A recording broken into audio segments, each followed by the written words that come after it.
Assalamualaikum warahmatullahi wabarakatuh. Ketemu lagi dengan Ibu Isma di mata pelajaran sejarah.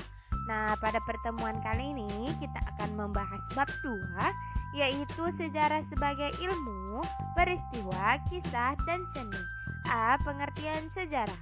Sejarah adalah peristiwa yang telah terjadi di masa lampau. Hal ini berkaitan dengan perkembangan peradaban manusia. Kenapa?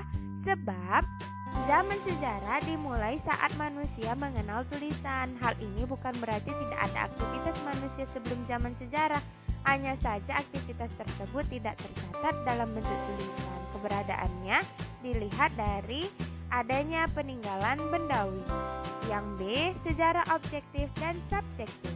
Sejarah objektif ialah sejarah sebagai peristiwa dapat dipahami sebagai sesuatu yang terjadi di dalam kehidupan masyarakat pada masa lampau. Segala sesuatu yang terjadi di dalam kehidupan masyarakat merupakan hal penting, karena segala sesuatu yang tidak berhubungan dengan kehidupan masyarakat bukanlah sejarah. Suatu kejadian atau peristiwa tidak mungkin diulang atau terulang kembali. Dengan kata lain, sejarah sebagai peristiwa hanya sekali berlangsung, maka tidak ada proses berkelanjutannya. Contohnya peristiwa dekret Presiden 5 Juli 1959. Yang kedua, sejarah subjektif, yaitu sejarah sebagai cerita atau kisah adalah peristiwa sejarah yang diceritakan atau dikisahkan kembali sebagai hasil rekonstruksi ahli sejarah terhadap sejarah sebagai peristiwa. Sejarah sebagai cerita merupakan rekonstruksi dari suatu peristiwa baik yang dituliskan maupun yang diceritakan oleh seseorang. Nah, sejarah dapat berupa kisah yang berbentuk lisan dan tulisan. Kemudian sejarah sebagai kisah dapat dikisahkan oleh siapa saja, kapan saja, sehingga mempunyai sifat berkelanjutan. Contohnya ialah peristiwa kerusuhan Mei 1998. Pemahaman akan sejarah menyebabkan terjadinya perspektif yang berbeda. Salah satu perspektif yang mendasar yaitu sejarah sebagai ilmu dan seni. Sejarah bersifat empiris karena berdasarkan pengalaman-pengalaman manusia. Perbedaan sejarah dan ilmu alam tidak terletak dalam cara kerja, tetapi dalam objek penelitiannya. Sejarah meneliti tentang manusia, sementara ilmu alam meneliti tentang kebendaannya.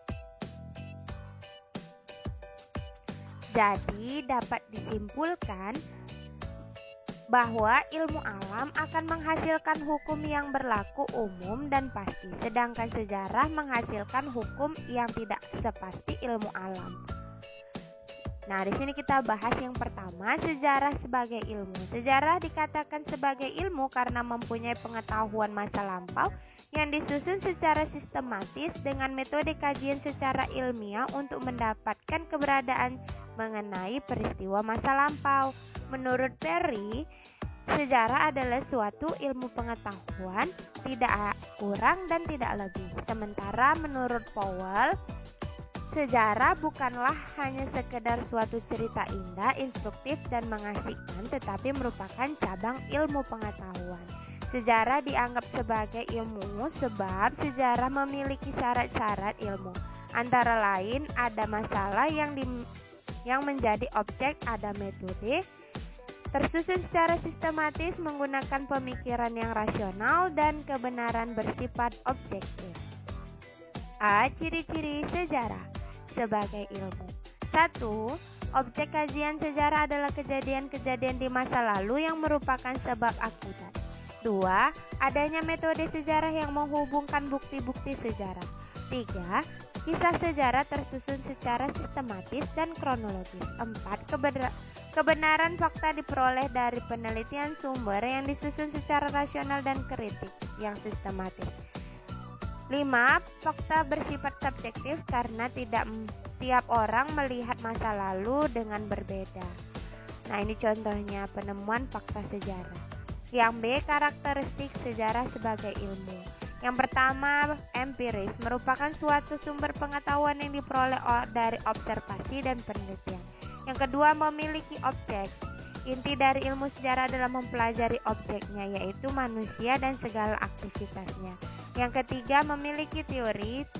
Teori merupakan pendapat yang dikemukakan sebagai keterangan mengenai suatu peristiwa atau kejadian, asas hukum umum yang mendasar suatu ilmu pengetahuan. Yang keempat, mempunyai generalisasi, yaitu kesimpulan umum dari suatu kejadian atau peristiwa sejarah.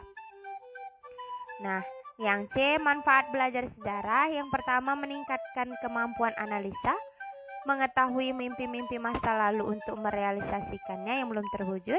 Yang ketiga, memberikan kesenangan dan kegembiraan. Yang keempat, bisa melihat dunia dari berbagai sudut pandang, menginspirasi suatu pergerakan, membantu kita mencari bukti peradaban, menentukan asal-usul, menjadi inspirasi pembuatan karya sastra, meningkatkan rasa persatuan bangsa, dan yang terakhir, belajar kepemimpinan dari sejarah. Nah, ini kita bisa belajar dari museum dan kita bisa bergembira di objek-objek kajian sejarah. Sekian dulu materi kita.